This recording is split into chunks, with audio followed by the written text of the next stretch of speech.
Isang recipe ulit ang gusto kong ituro sa inyo. Bale, ang tawag dito is rocambole. Medyo nahawig siya sa imbutido natin dyan sa Pilipinas.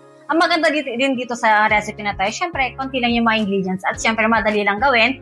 Pwedeng pang-ulam, pananghalian, sa hapunan, o kaya pang baon ng mga anak sa school, o kaya pang baon nyo din sa work.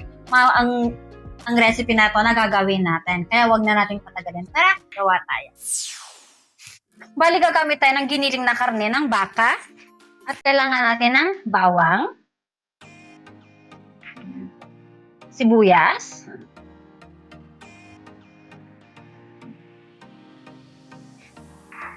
kamatis,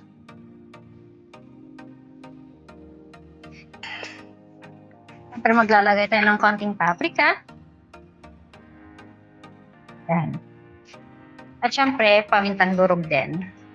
Lagyan tayo. Yan.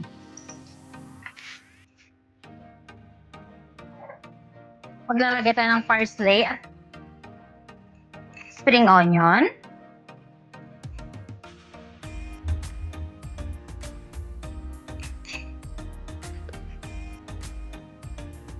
At maglalagay din tayo ng asin.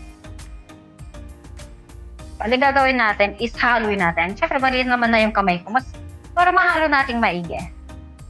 Pag nahalo mo na siyang ganyan, yan. And okay na siya.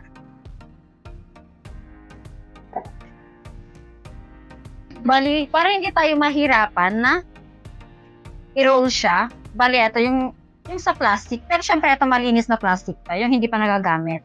Bali, kinuha ko to sa may supermarket. Kung ano, yung pagbibili ka ng mga fruit of gano'n. Ito yung ginagamit dun sa market. Kumuha ko ng isa.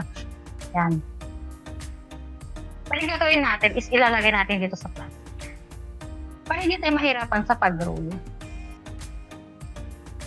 Ayan. Lagay mo lang siya lahat dyan.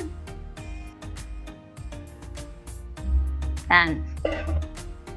At ang gagawin natin, diba? Ayusin mong ganyan, no? Okay.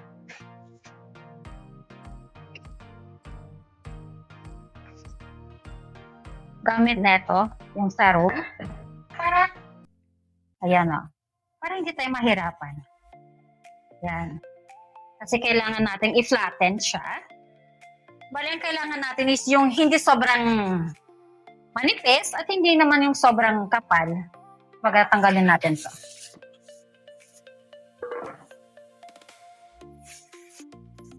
Yan. Diba, mas madali siya. Yan, o, makikita nyo. Hindi siya masyadong makapal. Hindi rin siya masyadong manipis. Yung kailangan yung tamang-tama lang. At syempre, ayusin nyo din ganyan, o. Para maganda yan siya tignan. Yan. Pag nagawa mo na itong proseso na to, baling gagawin mo na is yung butasin natin yung plastic. Yan. Diba? Ang ganda ng pagkakatruk natin. Bali, gagamit tayo dito ng toppings na, yan. May nilaga na nga pala akong 4 na itlog. Yan. Bali, lagyan natin siya dito. Yan. Yung 4 na egg.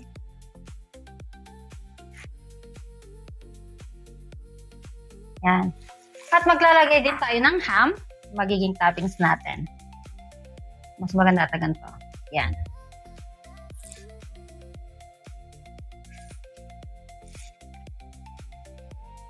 Siyempre, kung gaano karami yung ham na gusto nyo ilagay, kayo na rin bahala. Siguro mga, yan. Yan. Tapos, maglalagay tayo ng cheese. Baling gamit ko dito is yung mozzarella.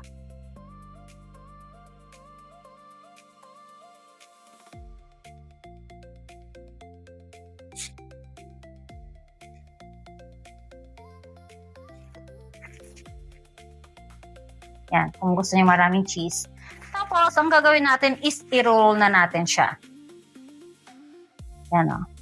Bali, medyo mahirap lang tong part na to. Yan. Gagawin mo is, pisilin mo ng konti. Yan. Yan. Tanggalin mo yung plastic. Yan, o. Tapos, i-roll mo siya ulit ganyan. Yan.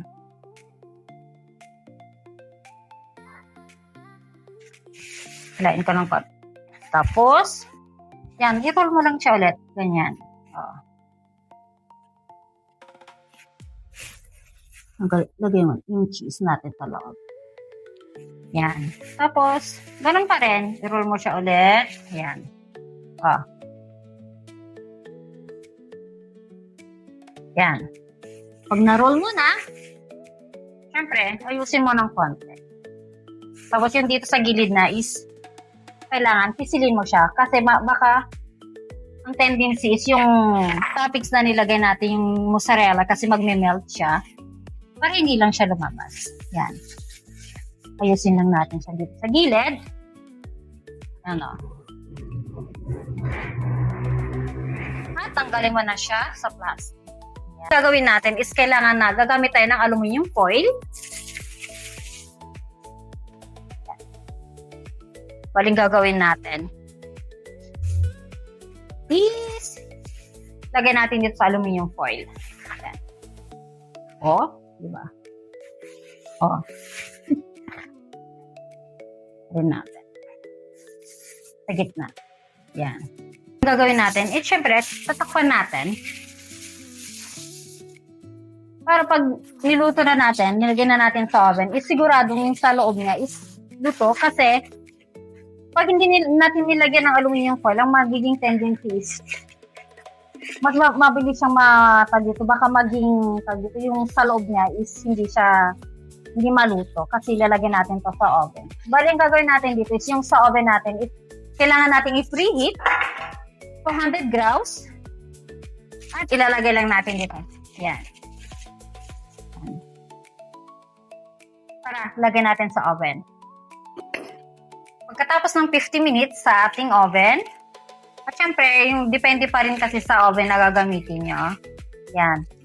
Ayun o, yung cheese nag-melt. Yan. Gagawin natin is kailangan nating tanggalin dito. Yan. 1, 2. Sobrang init. 3. Yan. Ay. Nasira. Yan. Pero syempre, pag ganito na is masarap na siya. Pero syempre, papasarapin pa natin yan. Kali dito is may gumawa ako ng homemade na tomato sauce. Kung gusto niyo gumawa ng homemade na tomato sauce, ilalagay ko yung link kung paano ko siya ginawa, or kung ayaw niyo naman gumawa, kung gusto niyo na lang bumili ng tomato sauce, pwede din. Yung mga nakasashay lang na tomato sauce, pwede kayong gumamit lang din nun.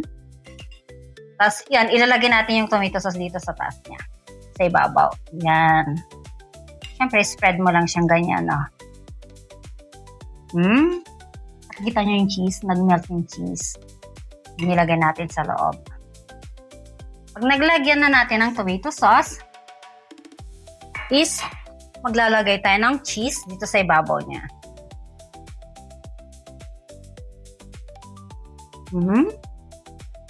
Yan o. Damihan natin kasi masarap yung cheese. Yung sa pag nilalagay natin sa mga pagkain, ganyan o. Magme-melt siya. Baling gagawin natin, pag nilagyan mo na ng cheese, ang gagawin na natin is ilalagay ulit natin sa oven kasi kailangan natin i-melt yung cheese na nilagay natin dito. Bali yan, ready ng ating rocambole. Baling gagawin natin is maglalagay tayo ng oregano dito sa taas niya. Yan. Siyempre, optional lang kung ayaw nyo naman maglagay ng oregano. Yan. Yan. Kaya anong painantay natin? Tara, tikman na natin siya.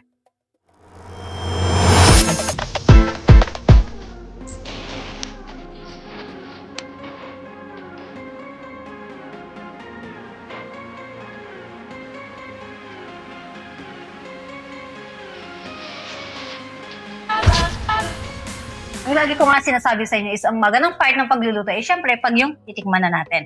Pero bago natin titikman, syempre hingi muna ako sa inyo ng mga pa-share sa mga videos natin.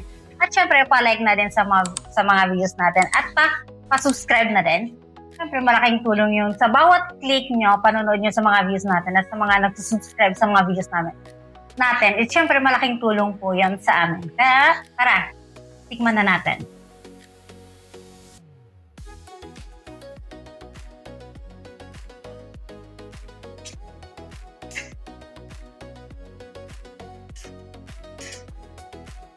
Mm. Oh, saglit. At dahil mainit siya, yan na naman. Wow. Oh. Diba? Nakakatakam na siya. Ayan, tignan nyo naman, Oh. Ganda ng pagkakaluto natin. Tignan nyo dito sa malaki. Diba? Wow. Tignan nyo naman, ang ganda ng pagkakaluto natin. Yan. Wow. Natin.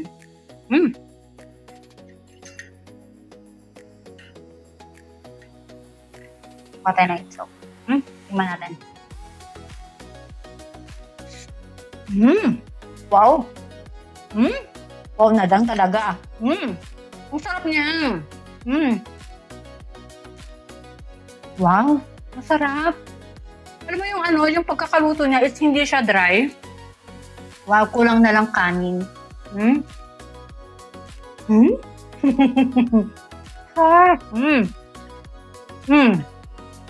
Kaya, huwag kayong magkatubiling gumawa na ito. Kasi, dito lang kayo magsisisi pag ginawa na itong recipe na to. Kasi masarap talaga siya. Masarap na pang ulam. Tara, kain. Kaya, siyempre hanggang dito na lang. Ciao! Abang?